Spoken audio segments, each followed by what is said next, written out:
चलिए, तो आज हम लोग देखेंगे संविधान की विशेषता के बारे में कि भारतीय संविधान की विशेषता क्या क्या है, उसके बारे में हम लोग समझेंगे।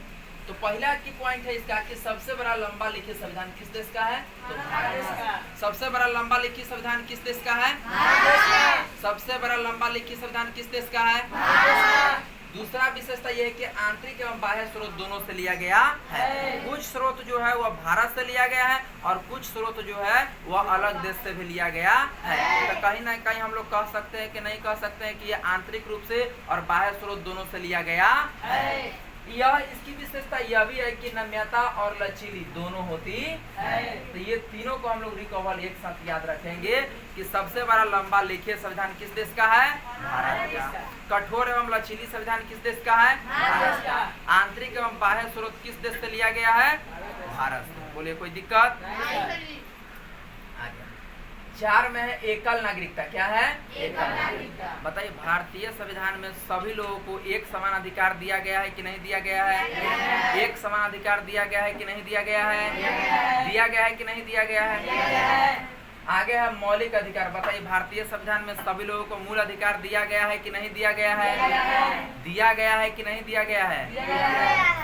आगे है राज का नीतिनिर्देशक तत्व। सभी लोगों को राज का निर्देशक तत्व दिया गया है कि नहीं दिया गया है? समान रूप से दिया गया है कि नहीं दिया गया है? आगे है मौलिक कर्तव्य। अब इस चारों को हम लोग एक साथ याद रखेंगे। एकल नागरिकता, चार में क्या है? एकल नागरिकता। 5 में मौलिक अधिकार। 6 में क्या है?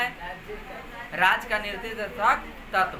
और 7 में क्या है? मौलिक कर्तव्य। बोलिए, कोई दिक्कत? आगे आ जाइए। 8 में सार्वभौमिक मताधिकार। सभी लोगों को समान रूप से अधिकार है वोट देने का कि नहीं है? 18 वर्ष के लोग, सभी लोग को समान रूप से अधिकार है वोट देने का कि नहीं है? लेकिन जब संविधान बना तो 21 वर्ष था। कितने वर्ष था? 21 वर्ष। तब जाके क्या किया गया कि 61वें संविधान संशोधन के तहत 18 वर्ष कर दिया गया। कितने वर्ष कर दिया गया? बोलो, कोई दिक्कत? आगे स्वतंत्र एवं निष्पक्ष न्यायपालिका। आप बताइए, सभी के लिए न्यायपालिका है कि नहीं है? स्वतंत्र रूप से काम करेगी कि नहीं करेगी? अब भारत में 3 तरह से निष्पक्ष स्वतंत्रता की न्यायपालिका है। एक है हाई कोर्ट, एक है सुप्रीम कोर्ट और एक क्या है? District court. बोलो, कोई दिक्कत?